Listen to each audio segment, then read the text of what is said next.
141 miles to go, going to find myself a nice latte and get some breakfast. Good morning YouTubians, it's Kermit's Ghost. It is a cold one this morning. It's early in the morning, the sun is just coming up. It's a road trip. We are heading down to the West Country, down to Bristol. It's about 150 miles from where I live. Going to check the shops out and the sights and hopefully pick up a few movies while I'm there. Let's go. Well, I am 2 hours into the journey and the sun is finally up and I have found a McDonald's that is open. Get myself a nice sausage and egg McMuffin and a latte. So there's just another hour or so left of the journey and I should be hitting the city of Bristol. So I'm about 40 miles away from Bristol. I'm about to head to a little village called Norton St Phillips. I'll stick the camera on the roof and you can look at the beautiful buildings in this historic town. The earliest signs of habitation can be found a mile to the east of the current village, where the Roman road from Bath to Poole passed. The village is later recorded in the Domesday Book as supporting 20 people, 3 ploughs, a mill, and 20 acres of meadow. A priory was founded near the village in 1232 and had links with the village until its desolation under the orders of Henry VIII on the 31st of March 1540. Norton developed a thriving wool trade and became the site of a regional market. Norton St Phillips was the site of a battle during the Monmouth Rebellion in 1685, and the east-west street of the village northern edge, officially recorded as Cheever's Lane, is referred to locally as Bloody Lane, reportedly as it caused so much bloodshed it flowed down the hill. In the aftermath of the failed rebellion, Judge Jeffreys conducted 12 executions on the village common. The George Inn, one of a number of establishments that claim to be Britain's oldest tavern, is located in the centre of the village. It was built in the 14th or 15th century as a wool store for the priory at Untitled Chapter. The Church of St Phillips and St James dates from the 14th century with restorations in 1847.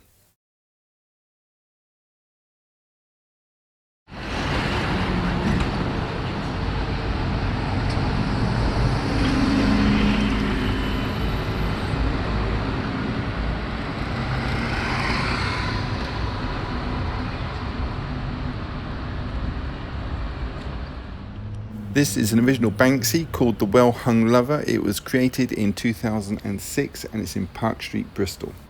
This is Bristol Cathedral on College Green and it was consecrated on the 11th of April 1148. The foundation stone for City Hall was laid in 1938 and although complete in 1952, the building was only opened by Queen Elizabeth II on the 17th of April 1956. This is City Hall in Bristol in College Green. It was renamed by the Mayor of Bristol on his first day of work on the 19th of November 2012. It was built in a neo-Georgian style and if you look in the top corner of the roof you can see gilded gold unicorns. So I'm now stood at the plinth of Peter Colston. Now in case you don't know who that is, that's a controversial statue in Bristol that was pulled down and chucked in the river by the angry mob. And here it is. Statueless. Probably one of the most famous plinths in Britain.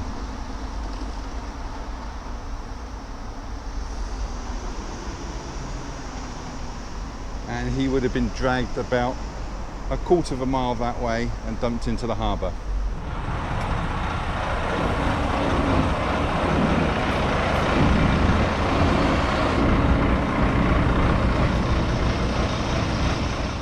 So as you can see, I am in CEX in Bristol, while I will leave you now to look at the Blu-rays for yourself.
Well, lo and behold, just round the corner from CEX is a well-stocked HMV.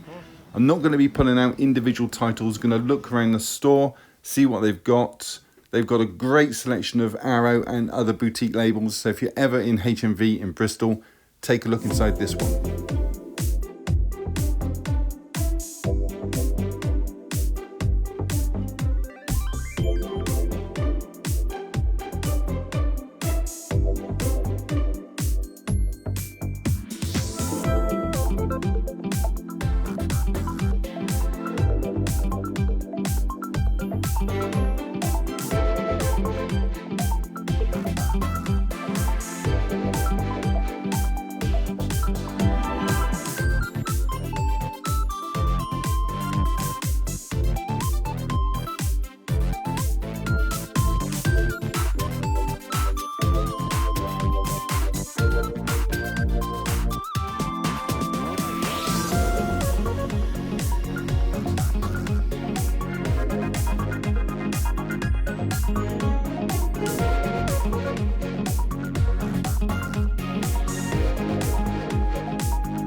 So having not had breakfast since 7 a.m. and it was now almost 3 o'clock in the afternoon, I was ravenous, and this pub is well worth a visit, the Mill House in Bristol.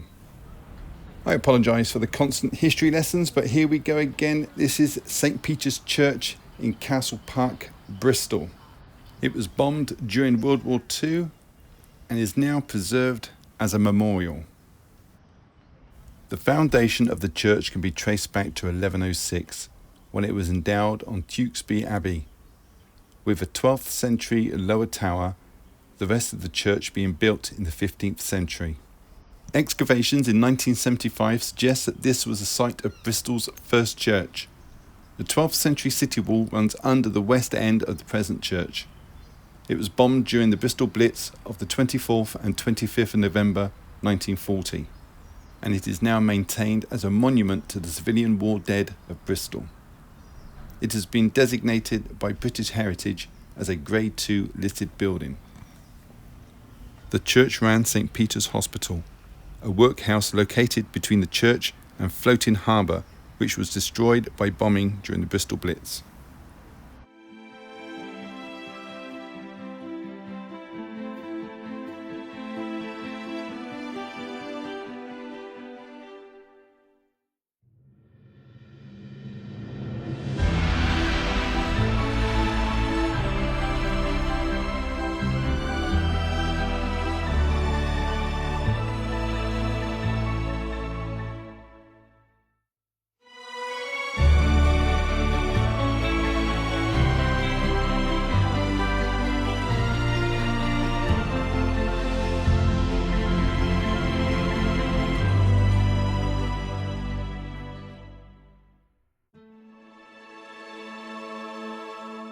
St Peter's Church is also the final resting place of the poet Richard Savage, who lived between the years 1697 and 1743.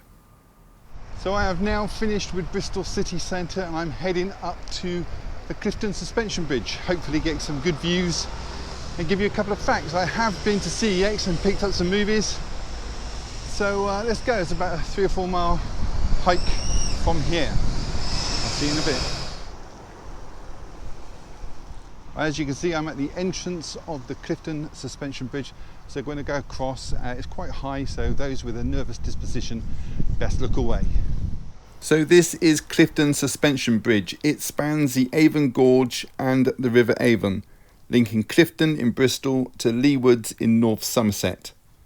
Since opening in 1864, it has been a toll bridge, the income for which provides funding for its maintenance. The bridge is built to the design by William Henry Barlow and John Hackshaw, based on an earlier design by the famous Isambard Kingdom Brunel. It is a Grade 1 listed building. The total length of the bridge is 1,352 feet. The width of the bridge is 31 feet, and the height of the bridge from the deck is 86 feet. If you jumped over, you would have a drop of 245 feet. An average daily traffic is 8,800 vehicles. So on the other side of the bridge, and of course we have to walk back, but at least you get different views.